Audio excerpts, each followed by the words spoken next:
Hello students, my name is Shreya and today we are going to do the second part of the lecture series that I've tried to curate for you, which is the lecture series on the history of English literature. So in the last video we've already discussed the Anglo-Saxon and the Anglo-Norman period, right? So the Anglo-Norman War was in 1066 AD. So the Anglo-Saxon period starts from about 450 AD to 1066 AD, right? And then after the war is the Anglo-Norman period, which is from 1066 to 1350, right? Today we are going to discuss the age of Chaucer,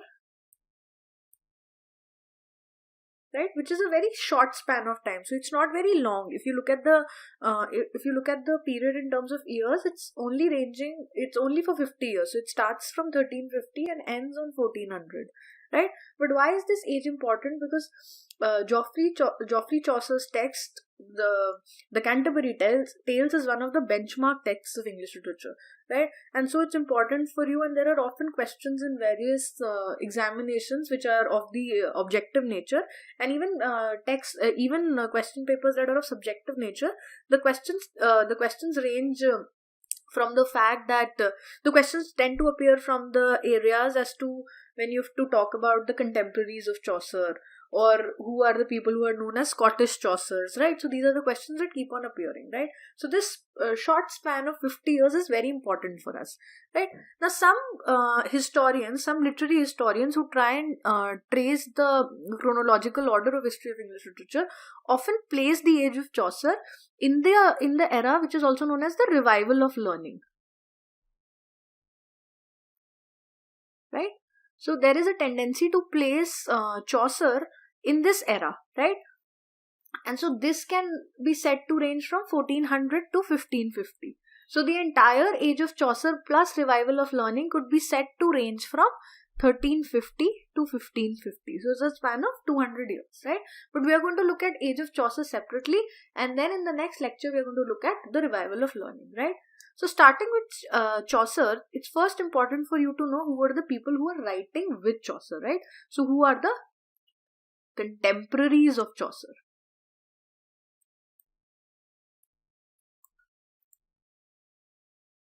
Right? So this is a list of 4 people who along with Chaucer were writing in the times that Chaucer was writing. So now this, you see, and I've already told you the span is short, right? It's only between 1350 to 1400. So there can be people who've written beyond 1400 or the ones who've written a little before 1350. But the idea is not to trace the exact years, because for these eras, for the medieval era for instance, there's not too much focus on the year the text is written in, but it's important for you to have a general idea, right? So the first one that we are going to do is William Langland, right?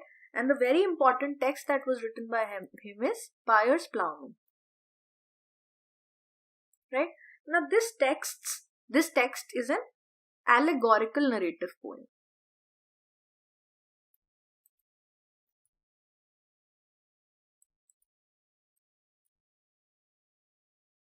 Right, and this is there are 8 visions that are described in the expanded text, right? So then the immediate question that comes is, there is a text that was not expanded, right? So in the original text, the one that was written, the A version as it's often called, only had 2 visions, right? And the second vision was about 7 deadly sins. Right? So these are just important little facts about the text. Again, little bit more about the same text. So Piers Plowman was written once, and there were 2 visions, right? Written once by William Langland, but it was constantly revised and additions were made, right? And the additions had a lot of implications from this rebellion called the Tyler's Rebellion, right? Which is also known as the Peasants' Revolt.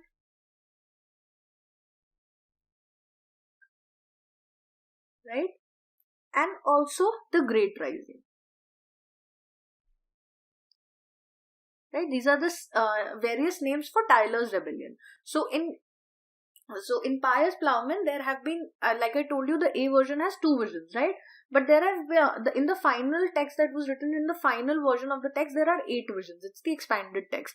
And in the expanded text, there are various inclinations and there are various incidents that are taken from the Tyler's Rebellion, which is also known as the Peasants' Revolt or the Great Rising, right?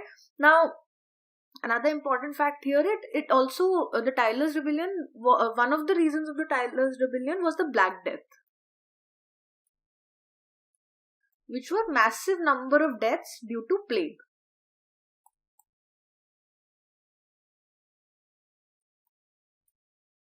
Right? So, it's a lot of social milieu that is being discussed. Right? A lot of social milieu is being discussed and is brought into question. So, moving on to the next person. The next person, who's also a contemporary of Shakespeare, is John Wycliffe. Right? And there's no particular text that we can attribute to John Wycliffe, but he's also known as the father of English prose.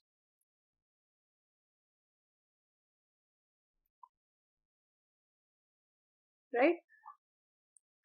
Now here, there are 2 questions that I would like to pose. Now this one, Wycliffe is known as the father of English prose. Now yesterday when I was doing Anglo-Norman and Anglo-Saxon, I told you about this person called Alfred. Remember? Who I told you was the first person who started writing prose. Right?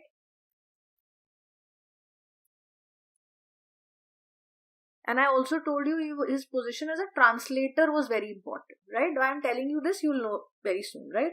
So father of English prose is John Wycliffe, but the first person who started writing prose is Alfred. Right? Secondly, I also told you about the father of English learning.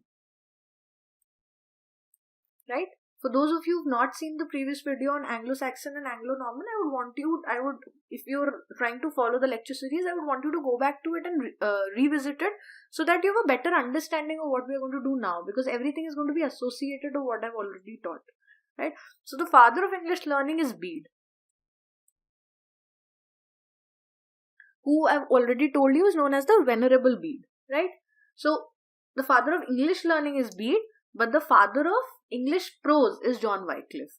And John Wycliffe is also known for his translations. And what is the most important translation that he's done? It's the Bible. Right? So he's translated the Bible into English, and that's the most important translation that he's done. So, and because he's been, his subjects are religious texts, he's also known to be a religious reformer. Who is the individual in question here? It's John Wycliffe. Okay. Moving on to the third contemporary of Shakespeare. It is John Mandeville. Right? And his text is often known as John Mandeville's Travels. But the original name is Voyages. And so in Middle English, Travail, which is travel, of Sir John Mandeville. Right? It's an important text. It's talking about various wonders that are yet to be seen by the world. Right? So wonders to be seen by the world.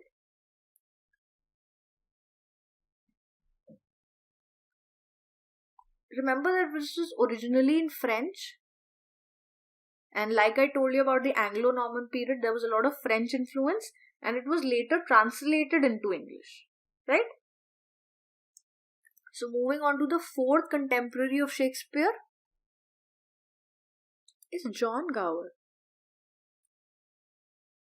Right? Now there are 3 texts that this individual has written. There's one in English. There's one in French. And there's one in Latin. I'm sure he's written more texts, but the ones that we must know the names of are these 3. So the one in English is Confessio Amantis. Now the name of the text is in Latin.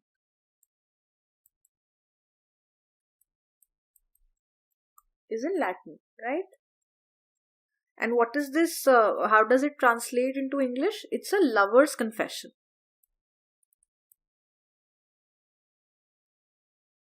So we must know the details of only this one and not too many details. So it also talks of the 7 deadly sins.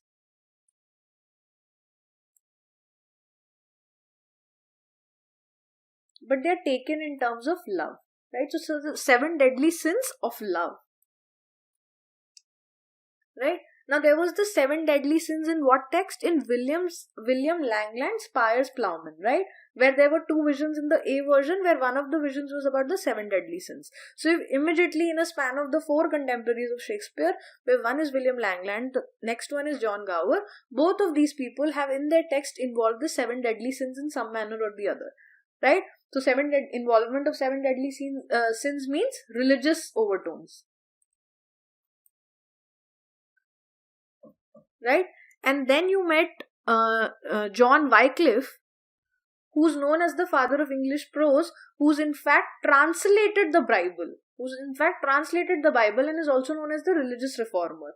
So among the 4 contemporaries of Shakespeare, the ones that you see, out of those 4, 3 of those are writing something that's either related to religion, or they are translating a text of religious value, or they are writing texts that involve religious overtones, right? So this is about your the English text that was written by John Gower, which is Confessio Amantis, right? Now there is the Latin text, which is Vox Calamantis. For these, I don't think you should know any details, but just know the name. And the French one is Moror de Lum.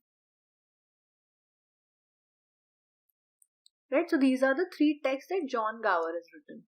Right? Moving on to the main man around whom the age itself is named, Geoffrey Chaucer.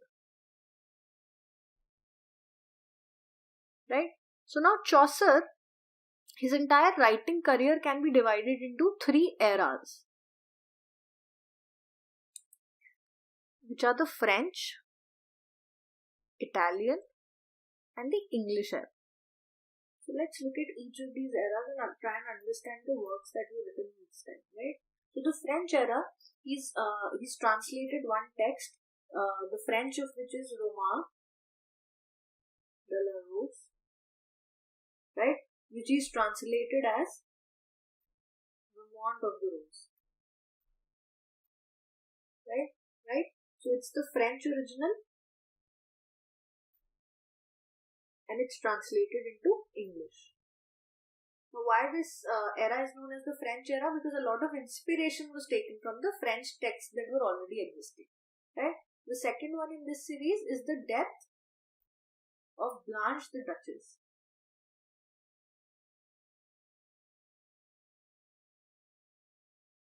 Right? If you see the spellings, these are all Middle English spellings, so these are different from how you write Duchess now.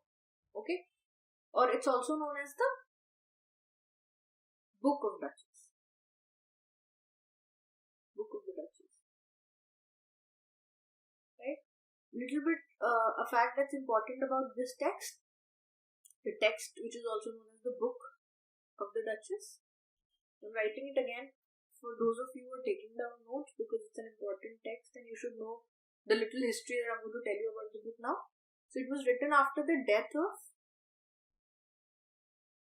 Blanche, who was the wife of John of Gaunt, who was Chaucer's patron. Right? So it's an important little fact about history that you must know. Right? Now the second period is the Italian period. And there are more texts in this period, but we are going to look at just the important ones here. There is the first text here is going to be Troilus and Cressida. It's a long 8,000 line text, right? And the source has to be Italian here, like the source was French in the previous few texts that we saw. So the source is Boccaccio.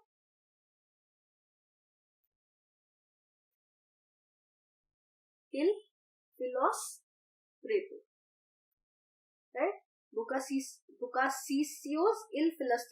These are Italian names, difficult to pronounce, but remember just this fact that this is the inspiration for Troilus and Cressida is Italian and the source is 𝐼𝐿.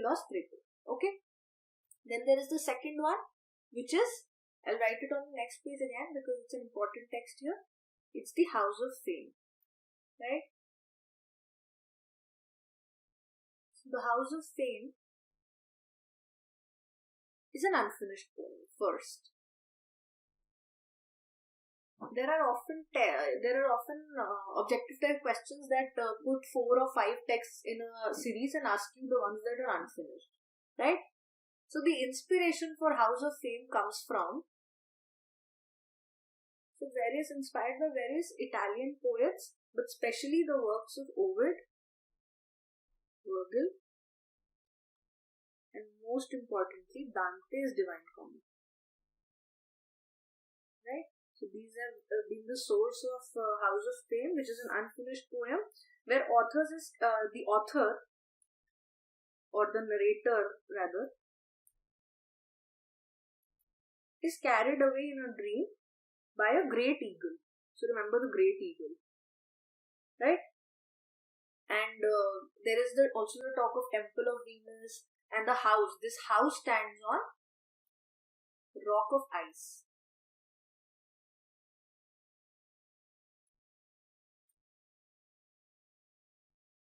So just little bit trivia about the text, right? The third text in the Italian phase was the Legend of Good Women.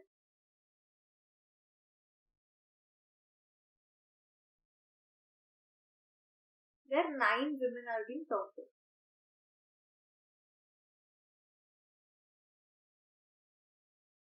Okay? So that finishes also to an extent your Italian era. And then is the English era, where he was creating own text, not being as inspired by other the texts written in other languages. And here it's the most important text, which you all know. It's the Canterbury Tales. Now, trivia about Canterbury Tales are important, right? So why is it an important text? What was the text about? So it's a collection of 24 stories.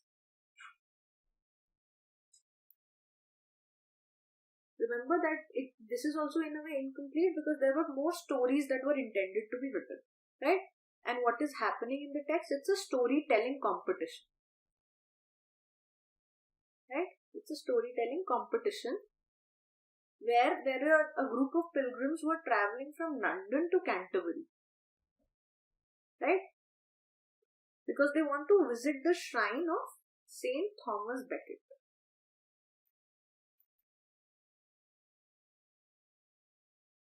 Right? So they are traveling from London to Canterbury to visit the shrine of St. Thomas Becket.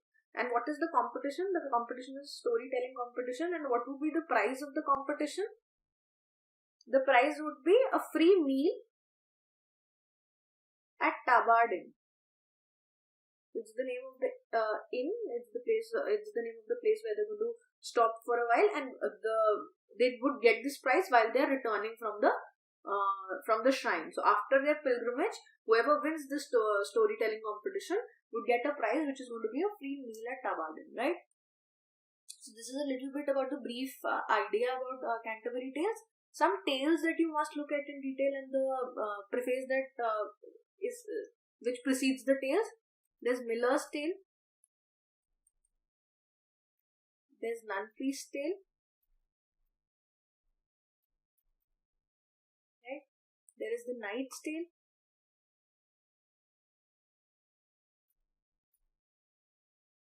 There's Wife of Bath's Tale.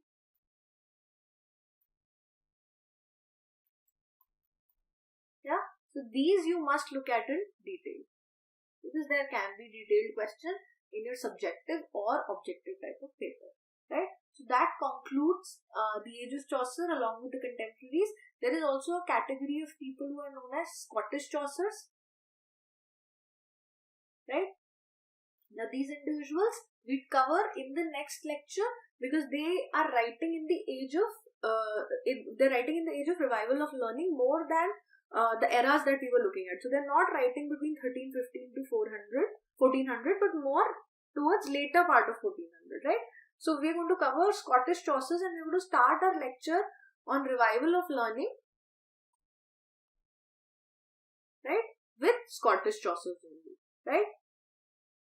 So now if you think this was helpful, if you think how we covered the contemporaries of Chaucer, because it's an important question that's usually covered, subscribe to the channel. There are also numbers that are placed here. So if you want to join us for the online or offline course, which will have modules like this, then also contact on these numbers, right?